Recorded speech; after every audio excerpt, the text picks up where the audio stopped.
name is Alicia, and I am one of the members of the Bridge Church family.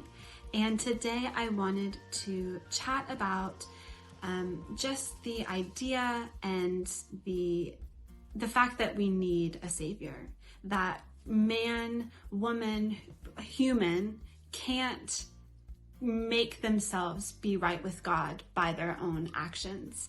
And I want to kind of take you back to another time, another place, and I want you to envision that you have created the most amazing, beautiful garden neighborhood anyone has ever seen. Like, it's absolutely spectacular. It's perfection, and you create this place so you and your best friends can all live in it.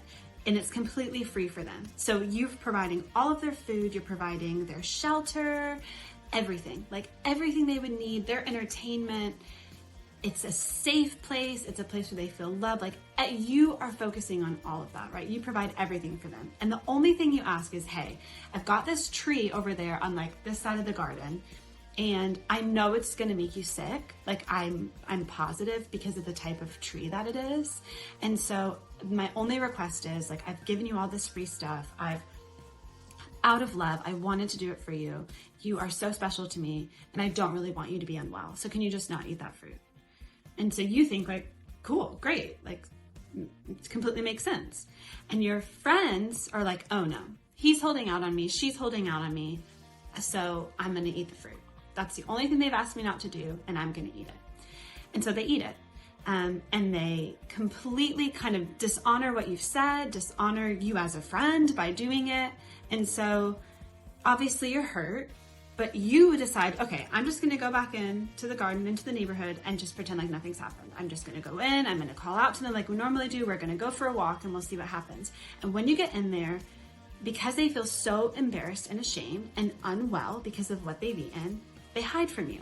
And so you ask them, you're trying to play it cool, you're trying to make it like there's no gaps or nothing in between you, but there is, because they have created this, like, their shame and sin and all this stuff that's now entered in. And so because you don't want them to live with that forever, you all have to move out of this beautiful place that you've created for your best friends and for you to live together in unity. And that is what happened with God and man. By page 2 of the Bible, we pretty much were focusing and going to our own devices and not relying on God, our creator. And, you know, another thing is, let's look at David. David was known to be a man after God's own heart, yet even he made some horrible choices and decided to take a woman in, to have an affair with, who was married. He ended up having her husband killed so he could marry her.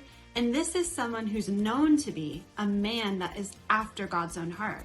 We have Peter, who was one of Jesus's best friends on earth, knew him deeply. They did life together. They probably slept in tents together. They probably had to go off and find bathrooms in the woods together when they were doing ministry. Like, they knew each other. Yet when the time came that Jesus was taken to be crucified, Peter denied him 3 times and said, I don't know him. Yet this was God's best friend. And some of the closest people to God, we can see in the Bible, still could not make themselves right with God. There was still sin, there was still fear, there was still all of these things in the way. And so Jesus has always been the plan A. God always knew we would need a rescuer. He was our ultimate sacrifice. We don't have to do the animal sacrifices every time we sin or once a year. He was the ultimate, one price, that's it, this will last forever sacrifice. And it's amazing to know that. So to know that all along, God's plan was to rescue us. All along, God's plan was to make us right with him. And he does it joyfully. He wants it. We need it. It's such wonderful news. And Easter is it is the time to remember that.